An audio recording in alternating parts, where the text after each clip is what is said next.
Okay, let me ask you to state your name. I'm Carol Fishman Cohen. And you are? I'm the CEO of iRelaunch. Now, iRelaunch is a very interesting organization or business, and I'm going to have you tell me about it, but I want to say, first of all, that you are a speaker here at the Massachusetts Conference for Women, and I would like you to tell us about iRelaunch. So iRelaunch focuses on the population of people who are returning to work after a career break. And also we work with companies to create formal career reentry programs to bring people back into the workforce.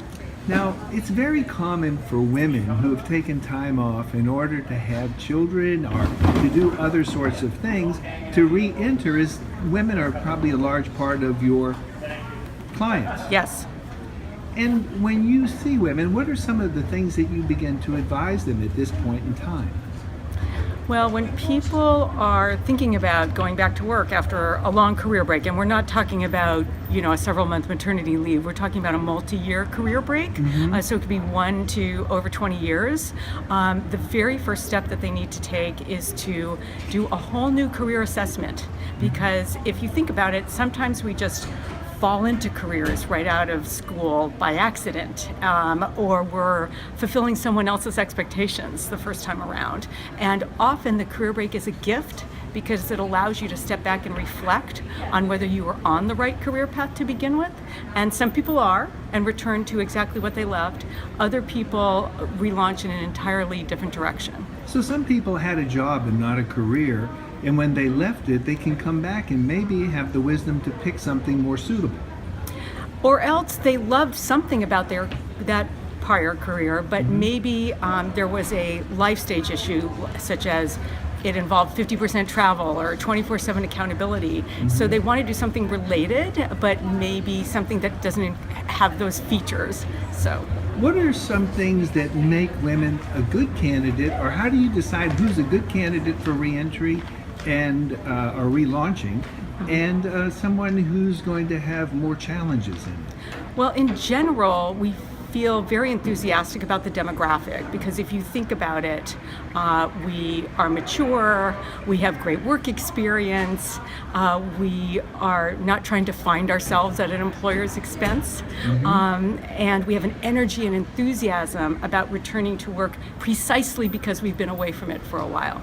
But the people who are most effective in relaunching their careers are the people who are able to figure out exactly what they want to do and then be fairly relentless about going after it. It has less to do about how old you are or the length of your career break, and more about getting very, very focused on your career goals and then going after them.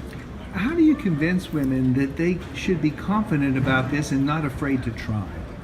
Well, confidence is a huge factor, even for people who were very successful or senior prior to their career breaks. It's almost the universal factor that affects relaunchers across the board.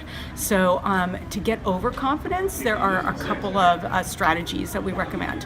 First of all, when you get back in touch with people from the past, remember that they have a frozen in time view of you. So even if your sense of self has diminished over time, they don't know about any of that. It's still the college picture. Yeah, so the people with whom you worked or with whom you went to school before your career break, they remember you as you were.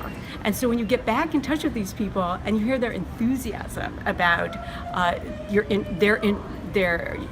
you hear their enthusiasm about you and your interest in returning to work, that's a confidence builder. The other piece is that you have to figure out how you're going to tell your story. So you have to have a story to tell, you have to practice it, and you have to practice it a lot, because the better you get telling your story, the better you'll sound, the more confident you'll feel, and then you'll be more willing and excited about going out to circles of people who you know less well. And just like every movie that comes out, some things get left on the cutting room floor, so you don't have to tell everything. And telling too much information is actually a pitfall that we warn against. You want to tell only the most essential information. And when you're talking about your career break, you don't want to apologize for it. You just want to acknowledge that you took it and then move on to why you're the best person for the job. So you would say, if someone said, gosh, it looks like you had an 8-year career break, you would say, yes, I took an 8-year career break to care for my children, and now I can't wait to get back to work. And the reason I'm so excited about this particular job is when I worked at XYZ company, we had very similar customer challenges. Let me tell you about one. So you see what's involved there is you have to have a precise anecdote about your significant prior work and volunteer experiences in order to draw on when you're having these conversations. Now, for women in midlife who may be suffering from menopausal symptoms or other kinds of issues similar to that, are there any particulars that you tell them so that they can optimize themselves for this relaunch? Well, we have not focused specifically on issues around menopause. That's probably what we would want to talk to you about. But, I'm guessing that, menopause affects different people differently and at different ages. So having a healthy self and thinking about what involves your health in general, which would include menopause, is definitely going to be a factor in terms of your energy level, how you present yourself, how you're ready to deal with all the rest of your life. So I think I wouldn't take it further than that because it's outside my purview. No, but what you're saying is that make sure that you do optimize yourself and take care of yourself in all aspects of your life so you're prepared for this, physically and emotionally. Yes, I would agree with that. So before we stop, is there any last bits that you'd like to impart on women who want to relaunch their careers? Well, there are several pieces to the strategy. One, of course, we discussed already in terms of figuring out exactly what you want to do. You want to think about reinvigorating your networks and not be afraid to get in touch with those people from the past, even the ones you haven't talked to in 10 or 15 years. You may want to do some skills updating, whether it's taking a course on edX or Coursera online or signing up for a certificate program at a college or university.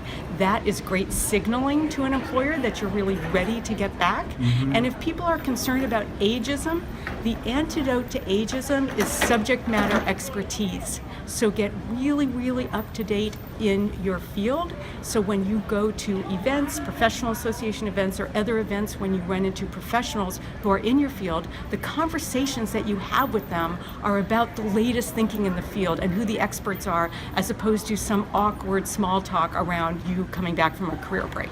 And probably people that see you at this new age talking with authority probably view you as authoritative.